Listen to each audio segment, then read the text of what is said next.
What's up, my man? Rebel Warriors. Today we have the Super Bowl. We have the Philadelphia Eagles, my Philadelphia Eagles, against the Houston Texans. The Texans are the underdog, an unlikely story to make it to the Super Bowl, in my opinion, with a record of 9-8. Of course, they have the talent, but they didn't really play up to their potential all year. But they got hot at the right time, and they find themselves facing one of the best rosters ever in NFL history, in my opinion, with a 96 overall rated offense and an 89 overall defense. Now, there are some storylines we need to talk about with this game, but first, let's look at the awards.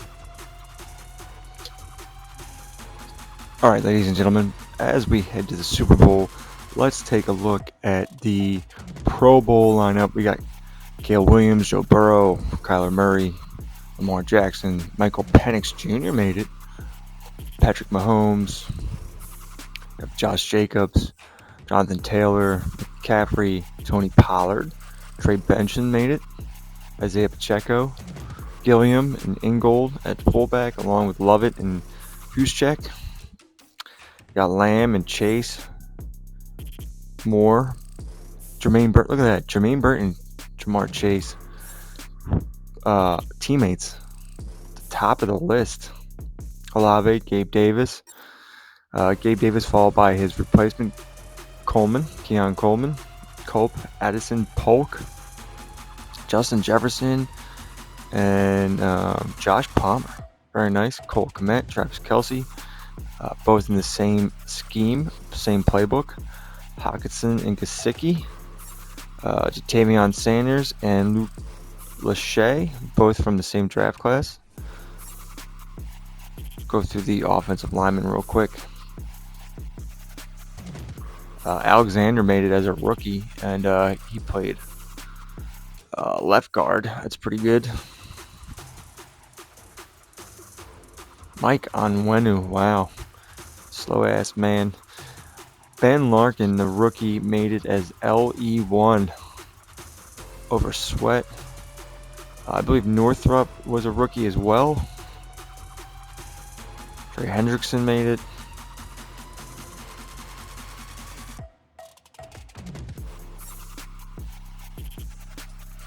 Simmons made it, which is good. He would probably go up in development. Jordan Brooks is always in it. Gibbons, I believe he's a rookie. I'm not sure what team he's on. Matt Milano made it. Oh, and Poe made it. And Logan Wilson. Very nice. Jalen Johnson made it. Tyreek Woolen made it. Awuzie made it. Javon Holland made it. Hickman, I believe he was a rookie. I forget who he played for. Grant made it. Minka Fitzpatrick, Riley Patterson, Bagwell, Bernard. He was the corner for the Bears, I believe. Good for him. All right, that's the look at the Pro Bowl. Anyone that you think should have made it? Let me know. All right, it's now time to look at the yearly awards. If you aren't aware already, Joe Burrow, MVP. MV Burrow got it over Patrick Mahomes, who didn't even make the playoffs. Gail Williams, Coach of the Year, went to Andy Taters, the head coach of the Cardinals. Looking at the AFC, Lamar Jackson, Offensive Player of the Year. Max Crosby, Defensive Player. Matt Kyle got Offensive Rookie of the Year. Great rookie wide receiver for the Bengals. Northrop got Defensive Rookie of the Year for the Broncos. Joe Burrow, best QB, of course. Jonathan Taylor, best running back. Joshua Palmer, best wide receiver. Getting it over Polk. Wow. Trey Smith, best offensive lineman. Trey Hendrickson, best D lineman. He really should have a really nice boost in his development. Too bad it's at the end of the season. Max Crosby, best linebacker. Jalen Ramsey, best corner. Best kicker is Michael Badgley. Let's go to the NFC side. Saquon Barkley with his 24 rushing touchdowns, 400 yards receiving, and another, 4 receiving touchdowns. Got Offensive Player of the Year, very deserving. Michael Parsons, always a Cowboy in the mix here. Shaquille Pearman, Offensive Rookie of the Year, the 6'5" wide receiver. Ben Larkin got it over Childress for Defensive Rookie of the Year. Caleb Williams, best QB in the NFC. Saquon Barkley, obviously best RB. CeeDee Lamb, Zach Martin, so many Cowboys, but they're just chokers in the playoffs. Drake Greenlaw, best linebacker. Darius Slay, in what is his final year, getting to the Super Bowl and is the best defensive back in the league. And this man here, Dragon Kesh, whatever his name is the best kicker. So those are the awards. Let's talk about the Super Bowl. All right, so those were the awards and the Pro Bowls. Let's talk about this game and the storylines coming into it. Number 1, Darius Slay. He's had an interception in every game in the playoffs, all 3 playoffs. This is his final game. He has announced he's retiring after this game, and his retirement has inspired the team to play well all playoffs. So it was win-1 for the Gipper, and they've really ride that momentum into the Super Bowl. Not like they needed it with the overall they have, but let's take a look at the injury report, because that is a big storyline here. Devonta Smith out after game 2, or game 1. They lost him, but he's out. It's okay. Johnny Wilson filling in nicely. Tight end, our second tight end, also can play a little bit of outside wide receiver slot. Great for them. They have to play Alex Anzalone because Nolan Smith is injured. Jalen Carter just got hurt in the NFC Championship game, so he's out, and Sidney Brown's been out for almost all of the playoffs. So they are missing some key guys.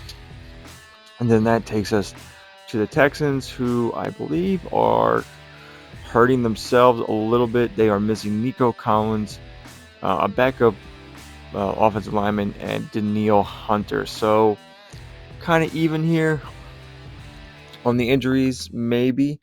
The Eagles definitely have the depth to overcome it for sure. Let's talk about the Texans and their playoff run. Specifically, the man of the hour, Dameon Pierce. He's gone over 100 yards every game and scored at least 1 touchdown. So he has 133 yards rushing, 103 yards rushing, 152 yards rushing in all 3 playoff games. He has 6 rushing touchdowns, was one of those games having 4 of them. And then he also has chipped in 6 catches for 57 yards. Defensively, Will Anderson has 4 sacks in 3 games, and the second-year corner Lassiter has 2 interceptions in his last 2 games. They have also not allowed an offensive touchdown in 2 of the 3 games, so they're pretty hot. Eagles have an amazing offense. Houston has a hot defense, plus the hottest player in the playoffs, which is Dameon Pierce. Dameon Pierce is having an absolute game, a stretch of games for his career. He's just like stiff-arming dudes. Just they're playing great. So it's a really interesting matchup. Don't let the records fool you. I think Philly should have had a better record, given their overall than 11-6, and I think Houston definitely should have had a better record than 9-8. But it's 0-0 as far as records go. We have a 92 overall team against an 88 overall team. Missing a couple players. Things are pretty balanced. I think there's going to be a great Super Bowl. I can't wait to watch it. And one last thing, let's talk about the failure of franchises, because we did not get a team that we were rebuilding to win the Super Bowl. Very tough.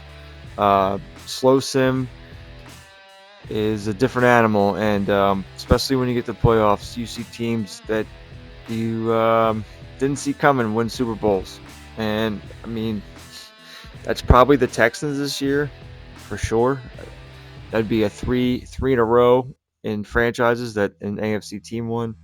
And last year, I really didn't see the Miami Dolphins making the run they did that they won the Super Bowl. And the year before that, it was the Ravens making a run. Um, Maybe they could see the Ravens a little bit more, like given overalls, but given who was supposed to win probably the last two Super Bowls, didn't see the Ravens or the Dolphins coming. So just a massive failure. I'm really disappointed in the Chargers and the Bengals for not getting to the Super Bowl. I thought the Patriots were the team that had the momentum in this Super Bowl, coming into this Super Bowl, but it was between them and the Texans. The Texans had the upper hand. Great defense by the Patriots. Our offense, Drake May, just shit, wasn't good. On the NFC side, Cardinals, they were great 2 years for us, but just couldn't get it done in the playoffs. Bears choked against the Vikings. This was the year for the Bears, and they choked. And Washington was in the Super Bowl last year, but once we, fixed the rosters, they absolutely sucked this year. And picking up a big free agent wide receiver this year, and then having to put him back on the Colts, it really set them back as a franchise, and they weren't able to get it done. Panthers improved, but not fast enough. Maybe they do better next year, but Bryce Young never developed as good as he should have. So, at least my Eagles are in the Super Bowl, but as far as franchises go, I think it's a massive failure that we couldn't at least get another franchise-focused team in the Super Bowl and try to win it. So, it is what it is, but now it is time for our final Super Bowl, the 2025 season of Madden 24. It's been a fun year, and we are right into Madden 25. So thank you for watching, and we will see you with our next video, probably discussing Madden 25 content. All right. Thank you again. We'll see you later. Enjoy.